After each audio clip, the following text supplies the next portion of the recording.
नमस्ते डोगरे दी बडला दी आओ तुसें अस दस्सने आं कि सवेरे बडलै दी अस न्हारी केह् कीती है ते केह् ओह्दा अग्गे पिच्छे दा लोकेशन है, किस टाइप जगह च बेहियै कीती। आओ मेरे कन्नै आई जाओ।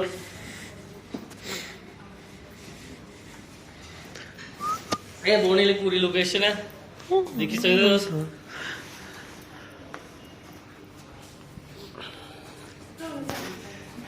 ये पूरा सिटिंग अरेंजमेंट है, यानी कि बौह्ने लेई पूरी लोकेशन है जित्थे तुस बेहियै अपनी बडलै दी न्हारी करी सकदे हो।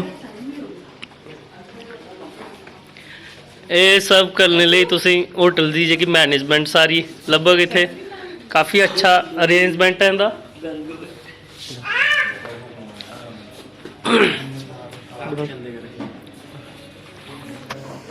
आओ दस्सेआ हूँ केह् है न्हारी च केह् थ्होना तुसें। सारे थोन पैह्ले चाह् है, चाह् कन्नै दिक्खो मक्कें दियां तान्नां न, मक्कें दी तान्नां भुज्जियै फ्लैक्स बनाए दे छोटे छोटे जे स्नैक्स टाइप। ओह् बाद बिसलरी पानी मिलग तुसें बाकायदा। जेह्के नॉन वैजीटेरियन उं'दे लेई एह् उं'दे लेई नॉन वैजीटेरियन लेई, जेह्ड़े वैजीटेरियन उं'दे लेई पोहा है। दिक्खी सकदे तुस काफ़ी अच्छा पोहा बने दा है। ओह्दे बाद आलू न, आलू कन्नै पूड़ी है ते हत्थ धोने लेई तुं'दे लेई पानी इधर अवेलेबल है कोल, ठीक है। पानी तुसें बिसलरिया मिलग पीने लेई, क्योंकि पानी जेह्का इन्ना शुद्ध नहीं है, बिसलरिया पानी यूज़ करना पौंदा। I am from Uttarakhand and my name is Krishna and then My name is Santosh sir. I am from Uttarakhand. अच्छा, ये जेके दोवें साढ़े भरा साढ़े एह् उत्तराखंड दे न। उत्तराखंड देवभूमि जित्थे तपोभूमि है, बड़े बड़े ऋषि मुनि उत्थे जाइयै तपस्या करदे न। ते आओ तुसें होर अग्गे लेई चलचै, अस होर दसचै केह् सिस्टम है इत्थे। वर्षगांठ ही सैलीब्रेट करने लेई एह् अरेंजमेंट करवाए हे।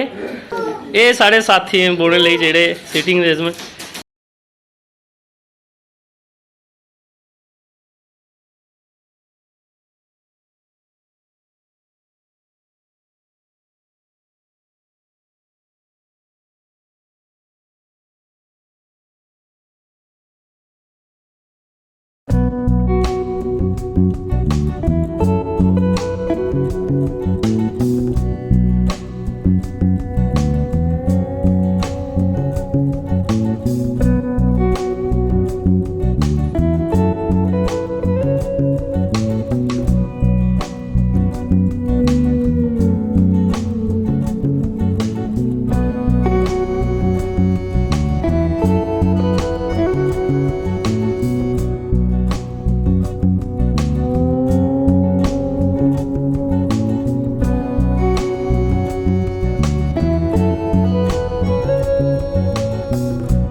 Thank you.